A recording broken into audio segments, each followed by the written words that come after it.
نحمده ونصلي ونسلم على سيدنا ومولانا محمد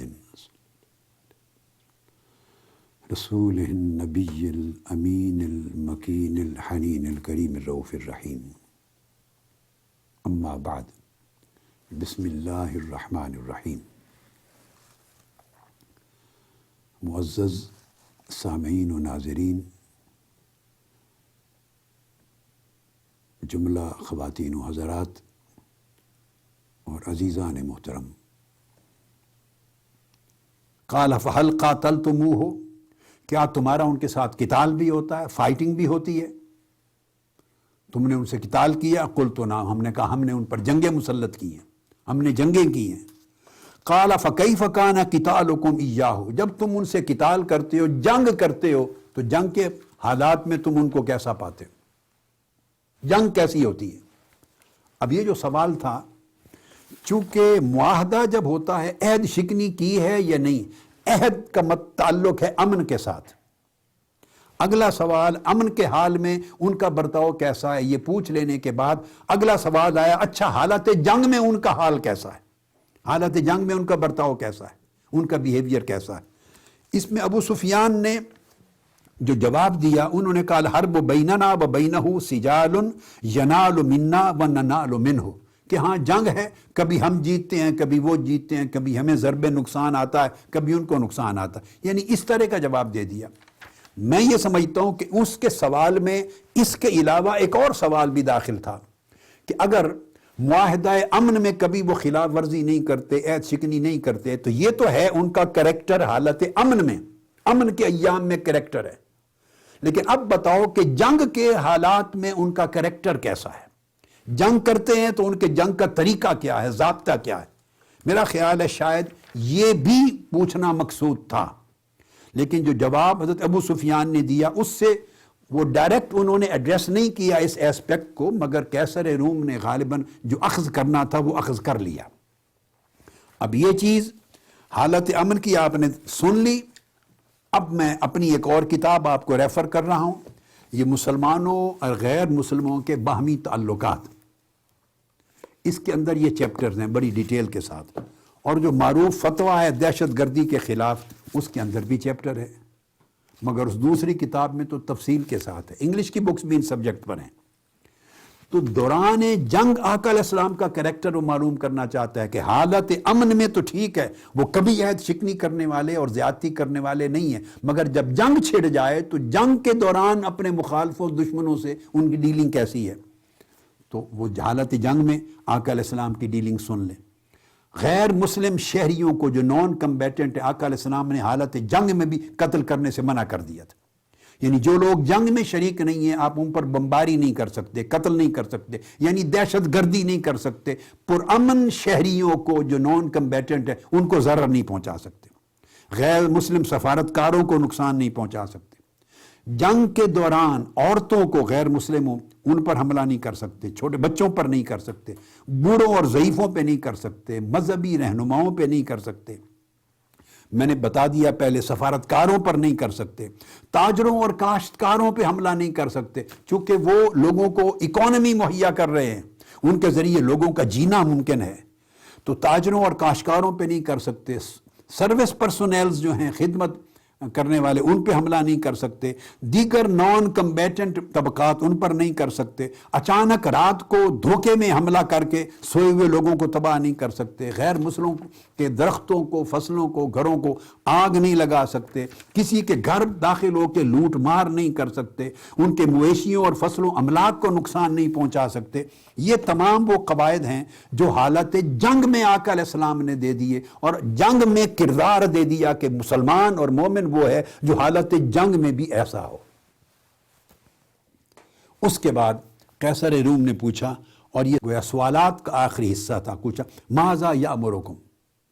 اب تک میں نے ان کی سیرت کا معلوم کر لیا ہے، ان کے کریکٹر کا، بیہیویئر کا، کنڈکٹ کا، ان کے مورل ویلیوز کا معلوم کر لی۔ اب بتاؤ وہ تمہیں حکم کیا دیتے ہیں، ان کا میسج کیا ہے، کیا حکم دیتے ہیں کرنے کو؟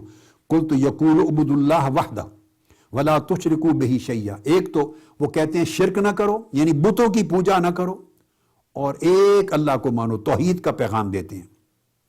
وَاتْرُكُوا مَا يَقُولُ آبَاؤُكُمْ، اور جو تمہارے مشرک باپ دادا کہتے رہے ہیں، لات، منات، عزا، حبل، ان کی پوجا کرنے اور شرک کرنے کے لیے اس سے منع کرتے ہیں۔ یہ پہلا میسج ہے ان کا توحید کا۔ پھر یأمرنا بالصلاۃ، نماز پڑھنے کا حکم دیتے ہیں، اللہ کی نماز کا۔ والصدق، اور حکم دیتے ہیں کہ ہمیشہ سچ بولو، سوچ میں بھی سچائی، زبان میں سچائی، عمل اور فعل میں سچائی، ڈیلنگ میں سچائی، کنڈکٹ میں سچائی، ظاہر میں سچائی، باطن میں سچائی، ہمیشہ صدق کا حکم دیتے ہیں۔ والعفاف، اور پاک دامنی کا حکم دیتا ہے وہ پیغمبر، کسی کے ساتھ زیادتی نہ کرو، بے حیائی نہ ہو، فحاشی نہ ہو، عریانی نہ ہو، گندگی نہ ہو کردار میں، غلاظت نہ ہو، ایسا کوئی فعل تمہاری سیرت اور زندگی میں نہ ہو جس سے کسی کو نفرت ہو۔ ہمیشہ طہارت، پاکیزگی، اونچے درجے کا وقار، متانت، اور یہ مقام ہو ہمیشہ تمہارے کردار کا۔ وصلہ، یعنی صلۃ الارحام، اور خونی رشتوں کو نبھاؤ، ان سے خیر کے ساتھ پیش آؤ، ان پر احسان کرو، ان کے ساتھ بھلائی کرو۔ کہا کہ یہ ہیں ان کی جو ہمیں تعلیمات دیتے ہیں وہ۔ اب اس کے بعد قیصر روم نے اس پورے سوالات اور جوابات کے سیشن کو کنکلوڈ کیا، ختم کر کے سوالات، اب اپنا اس نے فائنل ورڈکٹ دیا۔ پہلے انالیسس کیا، انالیسس کرتے ہوئے اس نے وہ تمام سوالات کو دہرایا اور ابو سفیان کے دیے ہوئے جوابات کو دہرایا، اور جوابات دہرا کر پھر اس میں چند نقطے جو میں اس وقت کوٹ کرنا چاہتا ہوں، باقی تو وہ چیزیں ہیں جو پہلے بیان ہو چکی ہیں۔ ایک ایک اس کا سوال بیان کیا کہ میں نے تم سے یہ پوچھا اور تم نے یہ کہا، انبیاء ایسے ہی ہوتے ہیں۔ میں نے تم سے یہ پوچھا، تم نے جواب میں یہ کہا، انبیاء اور رسول ایسے ہی ہوتے ہیں۔ میں نے تم سے پھر یہ سوال کیا، تم نے یہ جواب دیا، سو انبیاء اور رسول ایسے ہی ہوتے ہیں۔ وہ اس طرح ہر چیز کو اب ویریفائی کرتا چلا گیا، ٹیسٹیفائی کرتا چلا گیا۔ انبیاء اور رسول کی تاریخ کے مطابق آقا علیہ السلام کی سیرت طیبہ کو سامنے رکھ کر ان کے جوابات کی روشنی میں آقا کی نبوت اور رسالت کے حق اور سچ ہونے کو اسٹیبلش کرتا چلا گیا۔ اس کے اندر اس نے یہ کہا، میں نے تم سے پوچھا کہ تمہارا ان پر یہ الزام تو نہیں تھا کہ جھوٹ بولتا ہے پہلے؟ تم نے کہا نہیں، مطلب یہ تھا کہ جو لوگوں سے جھوٹ نہیں بولتا وہ اللہ کے بارے میں جھوٹ کیسے بول سکتا ہے؟ آگے یہ کہا اس نے، فقد اعرف انہ لم یکن لیظہر الکذب علی الناس ویکذب علی اللہ، جو لوگوں کے ساتھ گفتگو کرتے ہوئے جھوٹ نہیں بولتا تو وہ اللہ کے ساتھ، اللہ کے معاملے میں جھوٹ کیسے بول سکتا ہے؟ ایک یہ نقطہ بڑا خوب بیان کیا۔ پھر اس طرح وہ بتاتے رہے کہ انبیاء کی پیروی کمزور کرتے رہے ہیں، اور یہ کہ کوئی لوگ جو داخل ہوتے ہیں متنفر ہو کے واپس نہیں آتے، انبیاء کی دعوت اتنی ہی پیاری ہوتی ہے، رفتہ رفتہ بڑھ رہے ہیں، ایمان اسی طرح گریجولی بڑھتا ہے حتیٰ کہ اپنے مقام پر جا پہنچتا ہے، اور ایمان کی جو بشاشت ہے اور لذت و حلاوت دلوں سے جب مختلط مل جاتی ہے تو پھر بندہ متنفر نہیں ہوتا۔ میرے پوچھنے پر تم نے کہا کبھی عہد شکنی نہیں کی، انبیاء ایسے ہی ہوتے ہیں، کبھی عہد شکنی نہیں کرتے، اور یہ ساری تعلیمات تم نے بیان کی کہ وہ یہ دیتا ہے۔ اس نے کہا سن لو، فَإِنْ كَانَ مَا تَقُولُ حَقًّا، ابو سفیان اور اے لشکر قریش، جو کچھ تم نے کہا ہے میرے سوالات کے جواب میں اگر یہ سب کچھ حق ہے، فَسَيَمْلِكُ مَوْضِعَ قَدَمِيَّ هَاتَيْنِ، تو سن لو جہاں میں بیٹھا ہوں، سلطنت روم، رومن امپائر، اس جگہ تک ان قریب ان کی سلطنت پہنچ جائے گی، وہ دنیا کو فتح کریں گے اور ان کا جو پیغام حق ہے وہ ہر جگہ چھا جائے گا، اور یہ رومن امپائر تک جہاں میں بیٹھا ہوں یہ بھی ان کی سلطنت میں آ جائے گا۔ اور پھر اس نے کہا وَقَدْ كُنْتُ أَعْلَمُ أَنَّهُ خَارِجٌ، مجھے علم تھا کہ ایسا پیغمبر ابھی مبعوث ہونے والا ہے، کیونکہ ہماری کتابوں میں ہے، اور اس دربار میں ان کے رہبان اور ان کے احبار اور ان کے بڑے بڑے نامور علماء بھی کھڑے تھے جو ہر وقت صبح و شام کتابیں پڑھ پڑھ کے پرانے انبیاء کی بتاتے تھے، جو بھی تعلیمات ان کے پاس رہ گئی تھی، اور وہ بتاتے تھے کہ ایک پیغمبر اس شان کے ساتھ آنے والے۔ اس نے کہا مجھے علم تھا کہ ایک پیغمبر عنقریب آنے والے ہیں، لم اکن اظن انہ منکم، مگر یہ اندازہ نہیں تھا کہ وہ تم میں مبعوث ہوں گے۔ آپ کو یاد ہے میں نے ایک نشست میں کہا تھا ان کو یقین تھا کہ پیغمبر آخر الزماں آئیں گے، مگر وہ ایکسپیکٹ کر رہے تھے کہ بنی اسرائیل میں سے آئیں گے۔ اس نے کہا یہ گمان نہیں تھا کہ اے عرب، تم بنو اسماعیل ہو نا عرب، کہ تم میں سے آ جائیں گے، یہ اندازہ نہیں تھا۔ اس نے کہا فلو انی اعلم انی اخلص الیہ لتجشمت لقاءہ، اگر میرے لیے ممکن ہوا، اب کیسر روم کہہ رہا ہے ہرقل، اگر میرے لیے ممکن ہوا اور مشقتیں اٹھا کر بھی ان کے پاس پہنچنا اگر پاسبل ہوا تو میں اس کا دیدار کرنے کے لیے جاؤں گا، ان کی زیارت کے لیے پہنچوں گا۔ وَلَوْ كُنْتُ عِنْدَهُ لَغَسَلْتُ عَنْ قَدَمِهِ، اور خدا کی قسم اگر میں ان کے پاس پہنچنے کے قابل ہو سکا تو میں اپنے ہاتھوں سے ان کے قدم دھوؤں گا، پانی سے ان کے قدم دھو کے پیوں گا اگر میرے لیے پاسبل ہوا۔ یعنی آقا علیہ السلام کی سیرت طیبہ کا یہ انالیسس دیکھ کر وہ جو بادشاہ تھا رومن امپائر کا، پورے کانسٹینٹینوپل اور پورے رومن امپائر کا ہیڈ تھا، اس نے یہ تبصرہ کیا اور اس کا دل بدل بھی گیا۔ بعد ازاں پھر ہمس میں آگے چل کے مگر اس نے لوگوں کو دیکھا کہ وہاں تو آہ و بکا شروع ہو گئی، اس کے احبار اور رہبان انہوں نے رونا اور چیخنا شروع کر دیا، ایک ہنگامہ آرائی ہو گئی۔ اس نے پھر سب کو بھیج دیا، بعد میں ایک دن پھر اپنے دربار میں جمع کیا، دروازے بند کر دیے اور انہیں کنونس کرنے کی کوشش کی کہ دل بدل چکا تھا۔ اس نے کہا اگر چاہتے ہو کہ تمہاری سلطنت اور سرزمین بچ جائے اور خیر ہو تو تم اس اللہ کے نبی پر ایمان لے آؤ، ان کا کلمہ پڑھ لو۔ انہیں کنونس کرنے کی کوشش کی مگر پھر ایک ہنگامہ کھڑا ہو گیا، بہت بڑا ہنگامہ، ایک مخالفت ہوئی، عداوت ہوئی، ایک طرح کی بغاوت کا ماحول بن گیا جب اس نے دیکھا کہ میری اپنی سلطنت میرے پاؤں سے نکل رہی ہے اور یہ کسی قیمت پہ نہ خود ایمان لانے پہ تیار ہیں نہ مجھے ایمان لانے دیں گے۔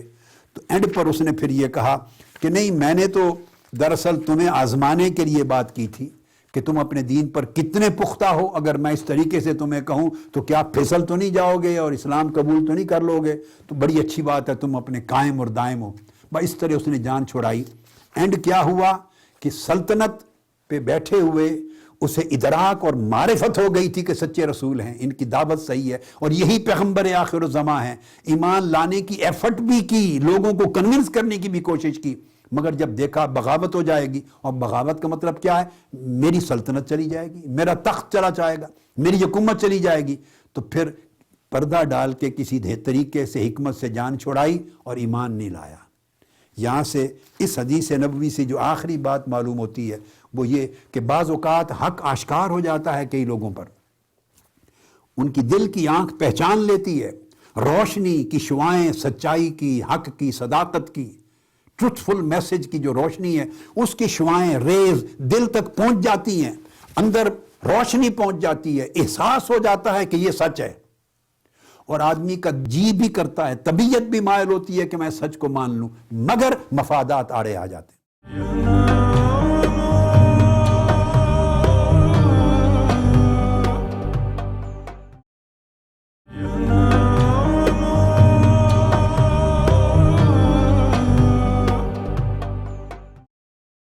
یہ صحیح بخاری کی 7ویں حدیث سب سے بڑی دلیل ہے۔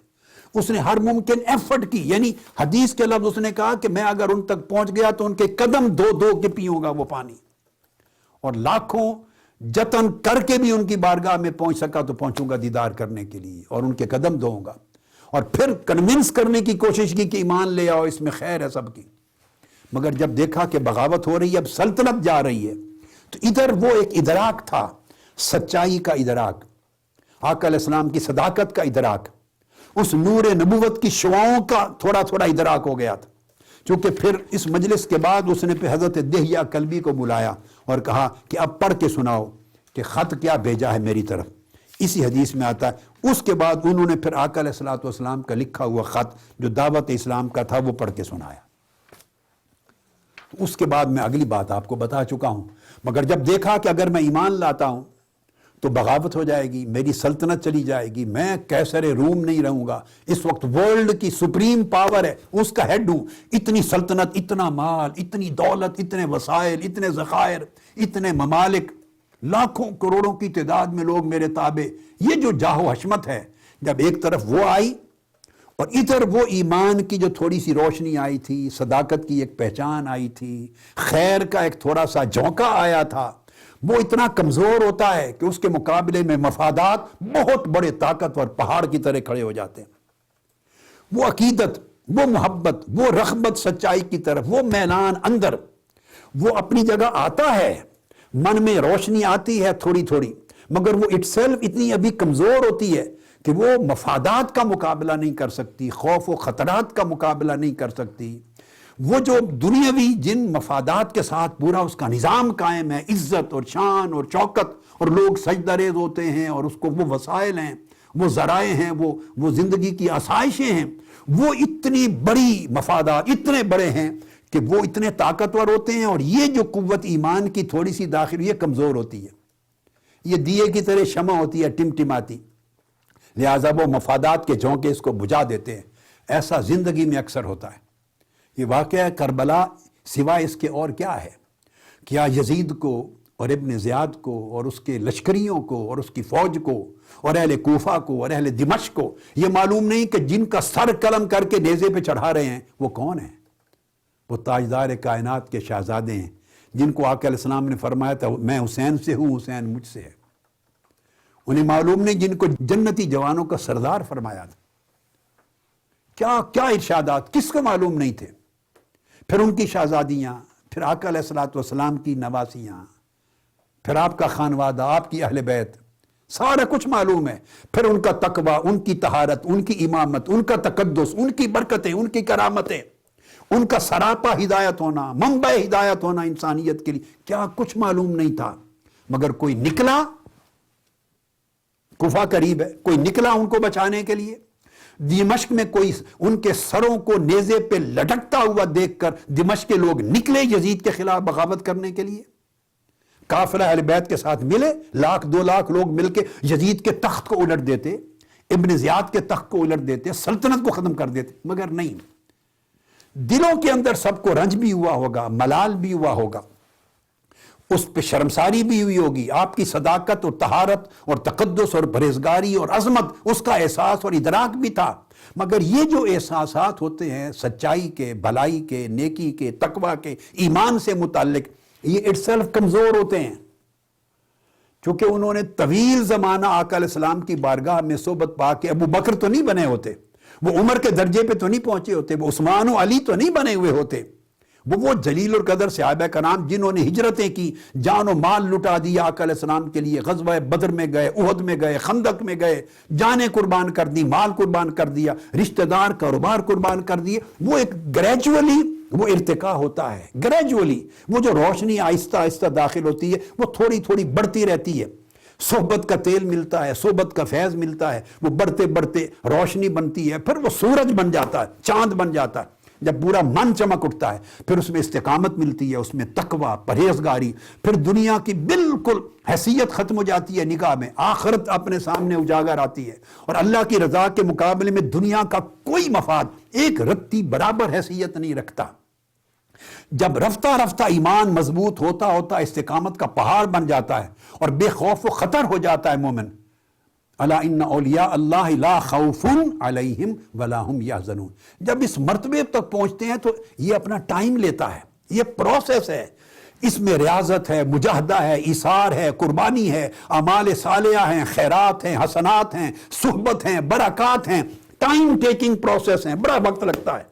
اگر تسلسل رہے، ہر چیز میں تسلسل رہے اور من ڈگمگانے نہ پائے، کیونکہ دوسری طرف خطرات ہیں۔ زین للناس حب الشہوات من النساء والبنین والقناطیر المقنطرۃ من الذہب والفضہ، ادھر شہوتیں ہیں، ادھر دنیا کی رغبتیں ہیں، ادھر چاہتے ہیں، ادھر مفادات ہیں، خواہشیں ہیں، اور ان کو اللہ پاک نے فرمایا کہ میں نے مزین کر دیا ہے، مزین، بڑا پسندیدہ کر دیا ہے، ان کو ڈیکوریٹ کر دیا ہے، اٹریکٹیو بنا دیا ہے، وہ طبیعت کو لبھاتی ہیں اور وہ بڑی طاقتور ہیں۔ پھر ان کے پیچھے شیطان کی بھی طاقت ہے، اس بدبخت کی، پھر نفس کی بھی طاقت ہے، پھر دنیا کی چکا چوند کی بھی طاقت ہے، تو وہ پہاڑ ہیں، فولادی قوتیں ہیں جو لرزا دیتے ہیں انسان کے ایمان کی کیفیت کو۔ ادھر ایمان کے مضبوط کرنے کے لیے آج کے دور میں یہ میرا میسج آج کی اس حدیث کی، چونکہ اگلی نشست سے کتاب الایمان شروع ہو رہی، یہ میسج ہے آج کے دور میں، ایمان کی شمع کو وہ ٹمٹماتی ہوئی نہ چھوڑو۔ ہم لوگ اسی پر اکتفا کر لیتے، مطمئن ہو جاتے ہیں، نماز پڑھنے کی توفیق ہے، مطمئن ہو جاتے ہیں، شاید بڑا دین مضبوط ہو گیا ہمارا، روزہ رکھ لیا اطمینان ہو جاتا ہے، حج عمرہ کر لیا اطمینان ہو جاتا ہے۔ بھئی یہ اعمال اٹ سیلف وہ زمین کے اندر جڑیں مضبوط نہیں کر سکتے. ان جڑوں کو مضبوط کرنے کے لیے اور بہت سی ریاضات چاہیے. صدق اور اخلاص کی قوت چاہیے, اللہ پہ توکل کی قوت چاہیے, اللہ کی رضا اور تسلیم کی قوت چاہیے, اور سب سے بڑھ کر اتنی تربیت کرو کہ آخرت جو ہے وہ دنیا کے مقابلے میں زیادہ عزیز ہو جائے.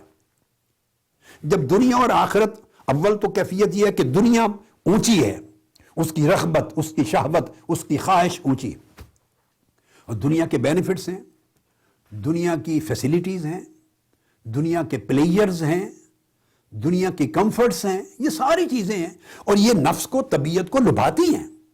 یہ جب ساری جمع ہوتی ہیں, ادھر ایمان ہوتا ہے. ایمان آپ کو وہ کمفرٹ تو نہیں دے رہا ابھی, ایمان آپ کو بڑا گھر نہیں دے رہا, بڑی کار نہیں دے رہا, ایمان بڑا کاروبار نہیں دے رہا آپ کو. ایمان اور تقوی اور صالحیت آپ کو وہ سہولتیں, وہ مراعات, وہ مفادات, وہ آسائشیں وہ نہیں مہیا کر رہا, بلکہ وہ تو مشقتیں لا رہا ہے. ابھی نیند کم کر رہا ہے, اٹھا رہا ہے, جگا رہا ہے, سجدے کروا رہا ہے, ٹھنڈے پانی سے وضو کروا رہا ہے, روزے رکھوا رہا ہے. ایمان طاعت کی راہ پہ مشقت کروا رہا ہے, اللہ کی رضا کے لیے دنیا کی کئی چیزیں قربان کروا رہا ہے. ایمان تو ایثار پہ لے کے چل رہا ہے, اس میں تو سیکریفائسز ہو رہی ہیں.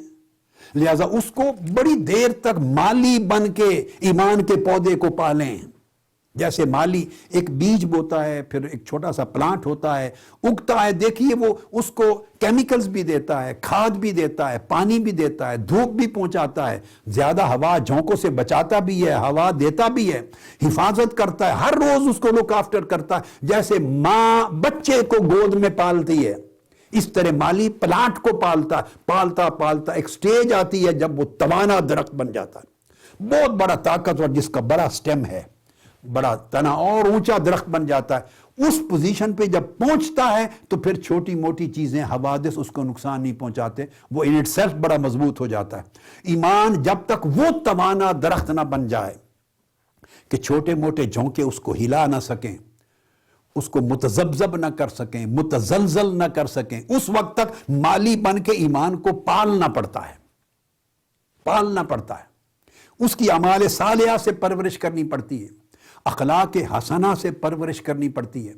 جتنی صالحات ہیں, جتنی حسنات ہیں, جتنی نیکیاں ہیں, جتنی اچھائیاں ہیں, صدق ہے, اخلاص ہے, محبت ہے, زہد ہے, ورع ہے, تقوی ہے, لوگوں سے معاملات کی اچھائی ہے, سچ بولنا ہے, جھوٹ سے پرہیز ہے, غیبت سے پرہیز. چغلی, یہ غیبت, جھوٹ, یہ دیمک ہے, جیسے دیمک لگتی ہے اور چیزیں ختم ہو جاتی ہیں, جیسے جڑ کو کوئی چیز ختم کر دی. یہ ساری چیزیں ایمان کی جڑ کو ختم کر دیتی ہیں, ایمان کے پودے کو مرجھا کے ختم کر دیتی ہیں. یہ جو ہر روزانہ کے معاملات میں ہماری خرابیاں ہیں, اس سے ہوتا کیا, ایمان کا پودا جو ہے وہ درخت نہیں بن پاتا. تو جب تک ایمان اتنا طاقتور مضبوط نہ ہو جائے اور وہ پہاڑوں سے بھی زیادہ مضبوط نہ بن جائے, اس وقت تک اس کو محفوظ کر کے پالنا پڑتا ہے. جب وہ درجہ آ جائے تب بھی بندے کو بھروسہ اللہ کی رحمت ہی پہ کرنا چاہیے, اللہ کی مدد و نصرت ہی پہ کرنا چاہیے, اپنے اعمال پر نہیں.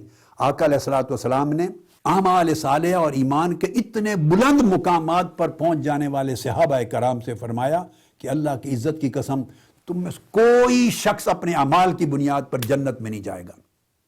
صحابہ کرام نے پوچھا, یا رسول اللہ کیا آپ بھی؟ فرمایا ہاں میں بھی. فرمایا تو کیسے جائیں گے؟ فرمایا صرف اللہ کی رحمت سے, اللہ جس پہ رحم فرمائے گا. یعنی آخری مرحلے تک بھروسہ اللہ کی رحمت پہ رکھنا ہوتا ہے. بندے کی نیت, بندے کا عمل, بندے کا اخلاص, کوئی شے نہیں کہ اس پر بھروسہ کیا جائے. یہ تو خود بھروسے کے محتاج ہیں, اللہ کے توکل, بھروسے, مدد و نصرت کے محتاج ہیں. مدد ہوگی تو نیت اچھی رہے گی, مدد ہوگی تو عمل خالص رہے گا, مدد ہوگی تو خیر میں اضافہ ہوگا. ہر لمحے پر اللہ کی مدد چاہیے.